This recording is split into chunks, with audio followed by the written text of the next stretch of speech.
Jangan lupa subscribe di YouTube channel Metro TV News dan juga nyalakan notifikasinya.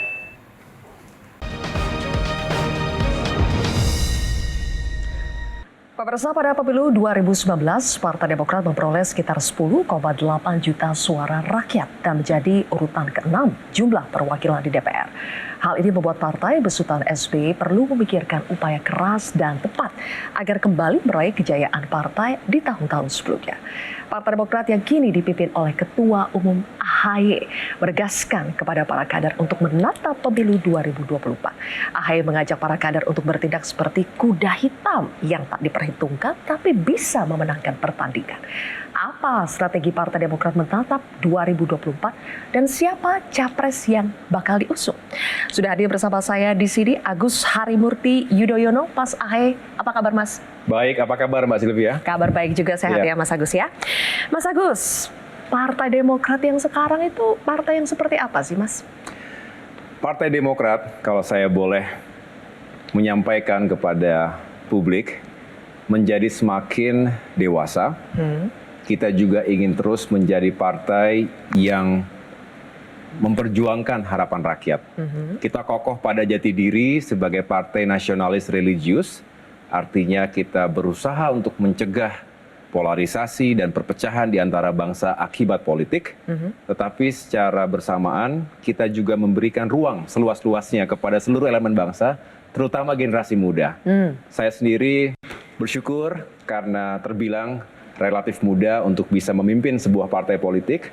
Oleh karena itu, saya juga membuka ruang kepada generasi muda lainnya untuk bukan hanya melek politik tapi juga aktif untuk menjadi wakil-wakil rakyat maupun perjuangan politik lainnya. Yang jelas semua untuk rakyat. Oke, menarik. Partai Demokrat semakin dewasa tapi juga semakin kekinian karena banyak diisi oleh generasi muda. Iya. Ini saya ingin tanya, berbicara dewasa dan generasi muda, bedanya zaman Pak SBY dengan zamannya Mas AHY apa sih? Iya, tentu setiap pemimpin ada masanya, setiap masa ada pemimpinnya. Saya bersyukur dan bangga sebagai seorang putra SBY. DNA kami sama, tentu ada kemiripan di sana-sini. Latar belakang militer juga sama. Tentu saya mencoba untuk mempelajari, berguru terkait nilai-nilai penting yang bisa saya jalankan juga. Tetapi sekali lagi, setiap pemimpin ada masanya dan setiap masa ada pemimpinnya.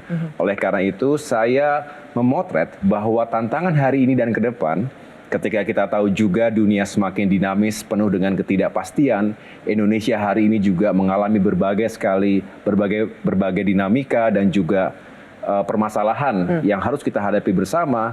Sedangkan tren demografi kita juga semakin muda, banyak yang berusia produktif yang harus disiapkan secara kapasitas dan integritasnya. Oleh karena itu, mengelola partai politik, mengelola Partai Demokrat hari ini tentu dengan pendekatan kontemporer yang lugas, yang juga decisive, tetapi juga harus tetap menanamkan nilai-nilai, prinsip-prinsip, moralitas, dan etika politik yang benar dan santun. Sekaligus terus membangun visi ke depan jangka panjang.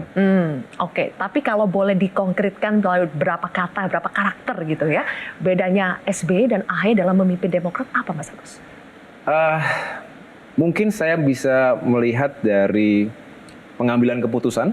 Ya, saya tentu juga mencoba untuk mendengarkan dari semua pihak, dari seluruh kader, tetapi juga decisive untuk bisa menentukan langkah selanjutnya, strategi berikutnya apa.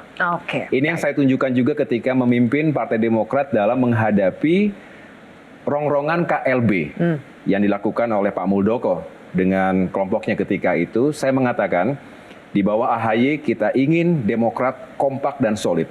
Yang kedua, berani untuk mengatakan bahwa ini adalah sebuah upaya untuk perampasan secara inkonstitusional. Dan yang terakhir tentunya kami mengatakan harus bisa bergerak dengan cepat, decisive tadi, agar tidak ada celah-celah yang diisi oleh mereka yang ingin menghancurkan Partai Demokrat. Oke, baik. Mas AHY, sekarang kita bicara soal peta kontestasi menuju 2024 ya. Mas AHY, Partai Demokrat yang sekarang ini punya daya tarik apa untuk diajak koalisi? Saya melihat setiap partai politik itu punya hak untuk membangun koalisi. Kita tahu presidential threshold 20% itu bukan sesuatu yang sederhana. Hanya ada satu partai politik saat ini yang tidak perlu berkoalisi untuk bisa mengusung capres dan cawapresnya sendiri. Demokrat tentu harus berkoalisi. Tadi di awal Mbak Silvi mengatakan secara jumlah kursi kita memiliki 9,3% suara ataupun persentase. Oleh karena itu paling tidak kita membangun koalisi dengan satu partai lainnya atau dua partai yang ukurannya medium. Oleh karena itu saya melihat Demokrat juga ingin menghadirkan gagasan. Kekuatan kami di narasi. Narasi yang kami usung adalah perubahan dan perbaikan. Bukan hanya karena kami berada dalam barisan oposisi di luar pemerintahan, tetapi karena kami melihat memang cukup banyak hal yang perlu kita benahi, kita perbaiki. Dan perubahan itu keniscayaan. Kendati tentu dalam logika besarnya, kalau ada yang baik tentu dilanjutkan, tentu diteruskan. Tetapi cukup banyak hal kritis yang perlu kita juga tangani bersama. Oleh karena itu, mudah-mudahan terbangun kesamaan cara pandang, kesamaan visi dan juga platform perjuangan dalam sebuah koalisi yang solid. Ini terus kita ikhtiarkan dan memang tidak mudah. Kami berkomunikasi, berbicara dengan semua partai, ada yang lebih intensif, tetapi juga kami ingin terus yakinkan bahwa kalau sudah terbentuk, momentumnya ada, maka mudah-mudahan ini bisa berlayar dengan baik. Oke, jadi kekuatannya di narasi dan gagasan ya, Mas Ahaye. Tapi banyak yang bilang juga harus diakui kekuatan atau magnet Demokrat saat ini ya di sosok seorang Mas Ahaye. Dan untuk bisa membuat magnet ini mendongkrak suara partai, Mas Ahaye ini harus jadi capres atau cawapres supaya ada kotel efeknya nih, Mas Ahaye. Apakah ini yang sedang Mas Ahaye perjuangkan saat ini? Iya, saya harus meyakinkan bahwa setiap kader punya peran penting untuk meningkatkan bukan hanya awareness, tetapi juga pada akhirnya elektabilitas Partai Demokrat. Saya selalu mengatakan bukan hanya AHY, tetapi setiap calon anggota legislatif yang kita persiapkan juga harus bekerja keras untuk meningkatkan elektabilitasnya. Party ID juga harus diperkuat. Tetapi tentu tokoh utamanya dalam hal ini saat ini adalah AHY, itu juga harus bisa bekerja sekuat tenaga untuk mendapatkan kesempatan. Seperti yang Mbak Sylvia tadi sampaikan, apakah mungkin akan menghadirkan semacam coattail effect kepada Partai Demokrat secara elektoral?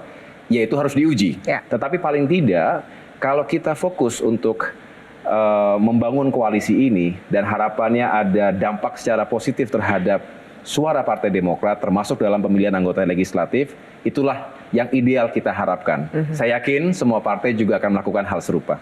Oke, baik.